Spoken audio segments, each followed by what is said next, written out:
Nós completamos agora há pouco, no dia 19 de novembro, 55 anos do milésimo gol do Pelé. E o Pelé, ao marcar o milésimo gol, disse: vamos cuidar das nossas crianças.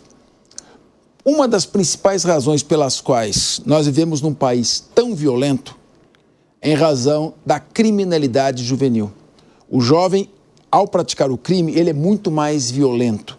Seja ele menor de 18 anos, seja ele jovem ainda, recém completando 18 anos. Duas questões paralelas. Primeiro, o senhor é a favor da redução da menoridade penal para 16 anos e não 18? E segundo, eu sou entusiasta do colégio militar. É caro, não dá para fazer para todo mundo, mas muita gente gosta, tem um nível de disciplina, de eficiência, de civismo, não tem violência contra os professores. Ele é, sem dúvida alguma, um nicho que se destaca. Não que seja obrigatório para todo mundo, mas a escola pública poderia ofertar isso com maior possibilidade. Está aí um exemplo em que se poderia, em convênio com o Exército, com as Forças Armadas, com a União colaborando com isso. Eu acho que se tivesse a questão da não ideologia, não colocar isso como uma questão ideológica, isso é de direita, isso é de esquerda, não gosta. Não, vamos pensar pragmaticamente, em termos de prevenção da violência. Ou seja, a ampliação da escola militar para tirar o jovem das ruas e, ao mesmo tempo, a redução da menoridade para 16 anos. Como é que o senhor analisa essas duas questões? Espero não ter feito uma pergunta tão polêmica. Não. Eu sou contra a redução da maioridade penal, entendo que 18 anos é adequado. Eu acho que isso...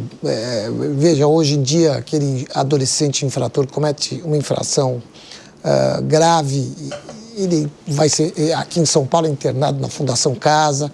Eu acho que esse é um problema, acredito eu, até um tanto já superado, na medida em que a gente não tem mais rebeliões. Antigamente a gente tinha as rebeliões da FEBEM, nós vivemos muito isso lá atrás.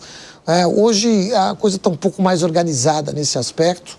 E eu acho que você jogar hoje o menor de 18 anos no sistema prisional, você estará, na verdade, piorando a situação. Esse menor tem uma chance muito pequena de sair de lá recuperado, ressocializado, enquanto que na Fundação Casa talvez a gente tenha ainda uma expectativa de uma melhor recuperação dele. Até porque, cientificamente, o jovem ele é mais permeável ao processo de ressocialização. Então eu não mexeria na redução da maioridade penal, não. Eu deixo nos 18 anos, eu não mexeria nisso, não. Sou contra, com todo respeito.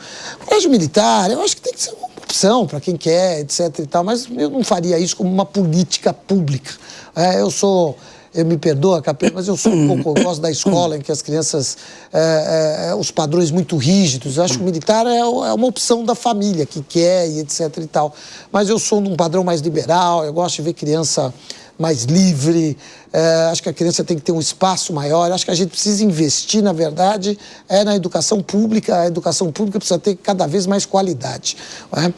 O tempo do meu velho pai, meu querido pai, todos eles eram de escola pública, todos eles entraram em universidades públicas, meu pai e meus primos, porque meu pai era temporão.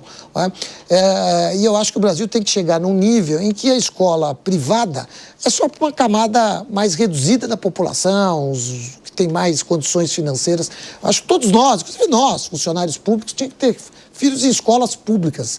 E as escolas públicas tinham que ser de qualidade, permitindo que a criança pense, permitindo que a criança erre, permitindo que a criança possa desenvolver as suas habilidades e suas capacidades.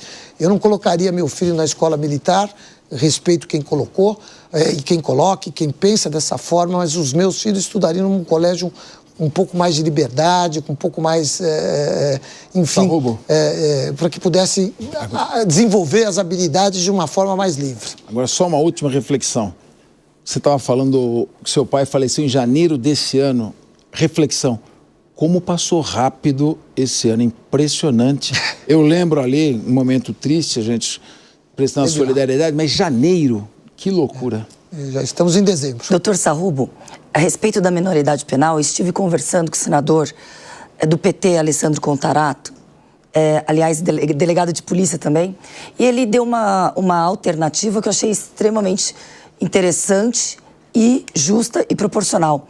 Ao invés de reduzir a menoridade penal, dar penalidades aos atos infracionais, medidas socioeducativas mais adequadas e gravosas para atos infracionais mais gravosos. Desta forma, teríamos a sensação não de impunidade, mas de uma responsabilização mais proporcional, justamente pela violência grave que a gente sabe que os menores praticam quando praticam crimes violentos. Posso falar uma coisa Dr. Salvo responder, até porque eu atuo como advogado e muitas vezes representando vítimas. A Vara da Infância e Juventude, pelo menos aqui em São Paulo, ela dá a resposta adequada aos fatos mais graves. E a resposta mais amena àqueles que não são tão graves. Não, mas não de forma ampla e aberta a critério do julgador, mas sim já previamente descrita numa legislação, a própria alteração do ECA, para que a gente tivesse muito mais rápido, não através de uma PEC, não precisaria alterar a Constituição, mas uma implementação já regrada. Aliás, é uma sinalização. Mas vou ter que fazer coro, doutor Daniel Bialski, porque se cair na mão da doutora Valéria Capês na promotoria, aí eu tenho até medo. Mas tem estudo psicológico, psiquiátrico, assistente social e, como o doutor Capês falou, o Ministério Público que comanda isso e tem feito isso de forma muito competente. Eu vou precisar pedir ao secretário para dar uma resposta rápida, porque nós só temos mais um minuto de programa, então salvei da pergunta complicada. Muito obrigado. Olha, nós tivemos casos em que realmente, eu me lembro bem daquele caso daquele adolescente Champinha, acho que o nome todo mundo vai lembrar, esse não teria condições mesmo de ser liberado com 21 ou 23 anos, talvez um outro caso a gente possa avançar um pouco na medida socioeducativa. Sempre lembrando que quando a gente olha para o Estatuto da Criança e do Adolescente, não tem a questão da punição, né? É um ato infracional que tem uma medida socioeducativa, um olhar um tanto diferente. Talvez isso possa discutir um pouquinho, um avanço um pouco mais, para evitar que esse adolescente que comete um crime muito grave, violento, já se libere aí com 21 anos ou um pouco mais. Acho que essa pode ser uma medida a ser discutida com muita cautela.